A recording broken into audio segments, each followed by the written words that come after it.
Wakati mwingine kwenye mijadala inayoendelea kuhusu kocha wa Yanga Romain Folz, ukisikiliza unaona kana kwamba labda kuna ajenda ya siri, labda kuna baadhi ya mambo yanayojadiliwa watu wanayojua zaidi ya ndani na sio kuhusu uwanjani. Ndiyo, ni kwa sababu kocha huyu Mfaransa Romain Folz amekuwa na matokeo bora tangu atue Yanga.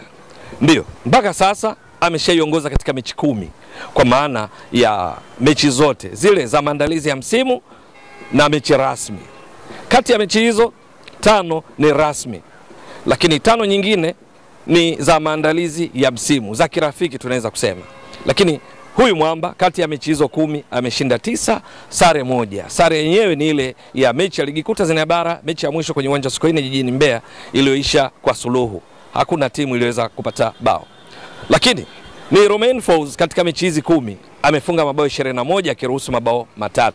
Ni Romain Folz katika mechi rasmi amefunga mabao 9, hajaruhusu bao lolote, na ameshinda mechi 4 kati ya 5 zilizo rasmi, huku moja ndio hiyo ya bila dhidi ya Mbeya City. Kwa kuzikumbushia tu, mechi 2 za ligi kuu Tanzania bara, mechi ya kwanza ameshinda 3-0 dhidi ya Pamba Jiji, mechi ya pili ndio hiyo dhidi ya Mbeya City kwenye uwanja wa Sokoine jijini Mbeya, ambako hata kabla ya ujio wake kwenye uwanja huo dhidi ya Mbeya City, hata katika msimu ambao Mbeya City waliteremka daraja, Yanga ilishikiliwa na Mbeya City kwa sare ya 3-3 kwenye uwanja wa Sokoine jijini Mbeya.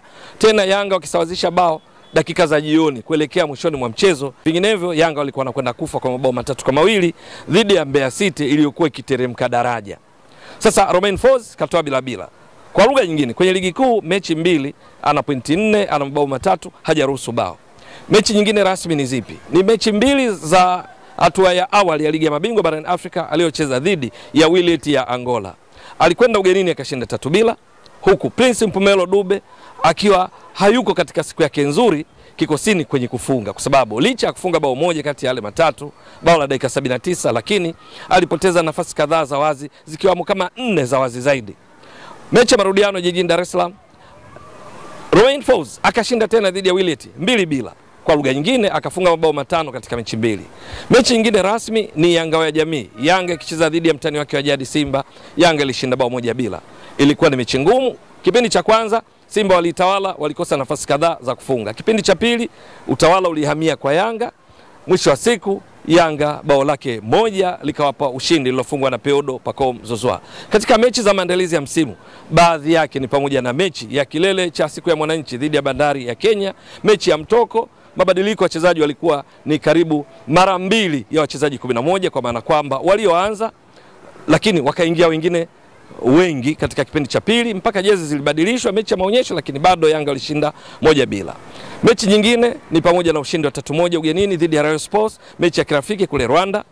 Bao 1 walijifunga wenyewe dakika ya pili la Azizi Andabwile, mawasiliano yake na kipa wake Djigui Diarra yalisababisha Rayon Sports kupata goli 1. Mechi nyingine walishinda 2-1 dhidi ya Fountain Gate, mechi ya kirafiki iliyochezwa kwa dakika 120, vipindi vya dakika 40 kama walivyokubaliana, kwa sababu ilikuwa ni mechi ya kujipima. Mechi nyingine waliwafunga JKT Tanzania 2-1. Kuna mechi waliwafunga TRA United mabao 4-0, wakati huo wakiwa bado wanaitwa Tabora United. Hizo ni baadhi ya mechi ambazo za kuelekea msimu mpya Yanga walicheza chini ya Romain Folz. Kwa lugha nyingine, kwenye mechi 10 kushinda 9, sare 1. Kama ni ufanisi tunasema 93%, kwa sababu mechi 10 kama ni pointi 3 unatakiwa upate pointi 30. Yeye kushinda 9 maana yake ni pointi 27, sare 1 maana yake ni pointi 28 kati ya 30, ndio maana ni performance ya 93%. Kwenye mechi rasmi hajaruhusu bao, kama nilivyotoka kueleza awali, yeye akifunga mabao 9. Lakini bado mjadala kwamba kocha anazingua baadhi ya mashabiki, kwamba mpira haeleweki, lakini wanasahau kwamba Romain Folz ndio kwanza katika mechi zote zipo 10 na zilizo rasmi kwenye ligi kuu Tanzania bara ni mechi 2, ligi ya mabingwa mechi 2, kaipeleka katika hatua inayofuata na kwenda kucheza dhidi ya Silver Strikers ya Malawi. Sasa ndipo unapojiuliza mjadala huu kuhusu pa kuchezea unatoka wapi, ama kuna ajenda ya siri?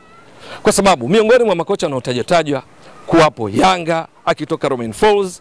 Si vibaya, maana mpira wa miguu ni mchezo wa wazi, unaruhusu maoni kwa kila mmoja. Ni pamoja na Nasreddine Nabi. Kwa ukumbushia tu, Nabi, kocha ambaye alipata mafanikio makubwa sana akiwa na Yanga, akitoa ubingwa ligi kuu Tanzania bara unbeaten msimu wa 2021-22, akiifikisha katika fainali ya kombe la shirikisho barani Afrika waliocheza dhidi ya USM Alger, wakifungwa 2-1 kwa Mkapa, lakini ugenini kule Algeria wakishinda 1-0 lililotokana na mkwaju wa penalty uliofungwa na Juma Shaban. Ni mafanikio makubwa chini ya Nabi, wakitoa pia kombe la shirikisho la benki ya CRDB. Lakini Nabi huyu ambaye ana mafanikio mazuri ndani ya Yanga, kuanza kwake ndani ya Yanga msimu wa 2021-22 alipata matatizo makubwa, ili mlazimu kuna kipindi aitishe mkutano na waandishi wa habari, akaomba miezi 3 apewe ili kuijenga zaidi timu yake. Hili ndo la kuwakumbusha ndugu mtazamaji wa Mbwaduke Stats Sport Next Level kwamba mpira wa miguu unahitaji subira, na hasa timu ikiamua kufanya mabadiliko benchi la ufundi. Kocha mpya lazima apewe muda wa kutimiza vile alivyopanga, na hasa kama kuna matokeo mazuri, kwa vyovyote vile anapaswa kupata pongezi na sio kulaumiwa, kwa sababu katika kipindi cha mpito, transition period, cha kuhamisha mbinu zake kwenye timu, na wachezaji bado hawajamuelewa vizuri na yeye hajaelewa vizuri, halafu timu bado inapata matokeo kwa kiasi cha 93%, ni jambo ambalo binafsi naona kana kwamba kama ni sababu za kumtoa kocha kwa sasa Yanga, basi ziwe za nje ya uwanjani, kwa maana kwamba pengine hana mahusiano mazuri na wachezaji wake, hana mahusiano mazuri na management ya timu,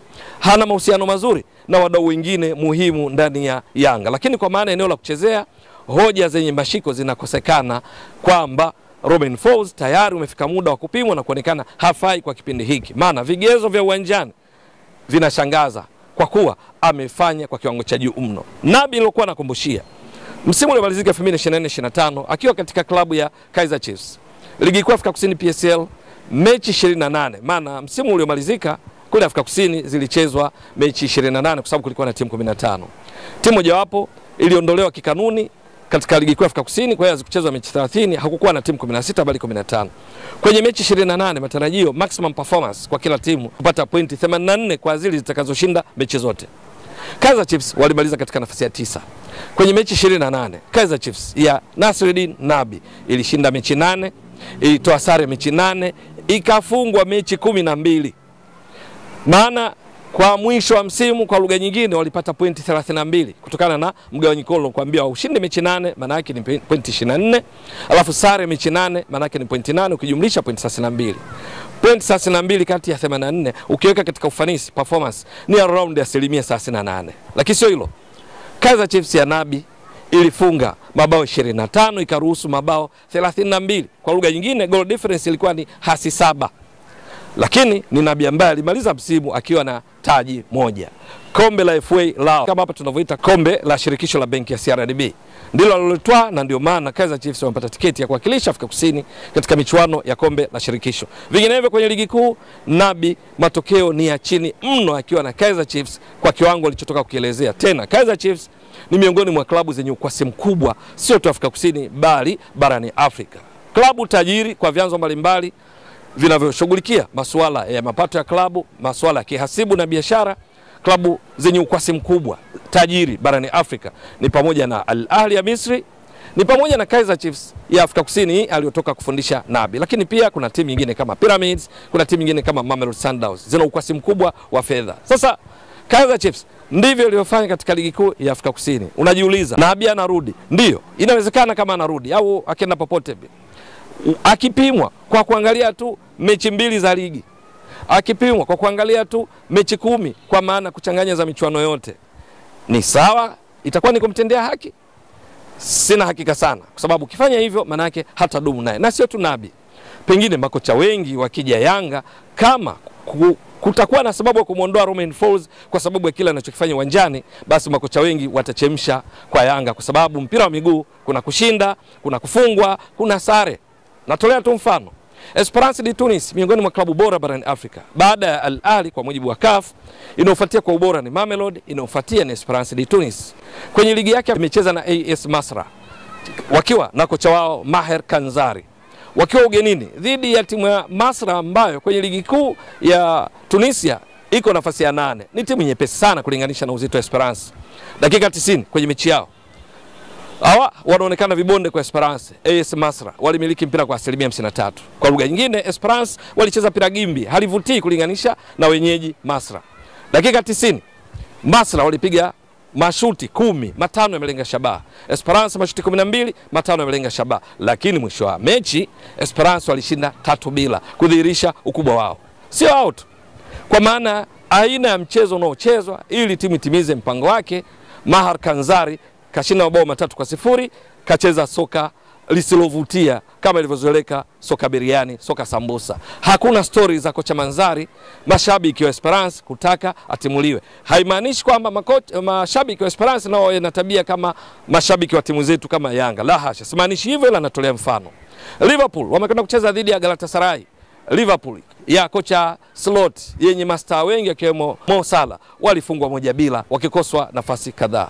Barcelona wametoka kucheza na PSG nyumbani na ukempu, wamefungwa 2-1 katika Champions League. Sio wao tu. Manchester City wameshikiliwa kwa sare ya 2-2 ya kocha Pep Guardiola, mastreka wake ni pamoja na Erling Haaland. Sio hilo tu. Real Madrid kabla ya mechi ya Ligi ya Mabingwa imeshinda mabao 5. Kwenye ligi imefungwa na Atletico Madrid, inaonekana unga msimu huu mwanzoni mwa msimu.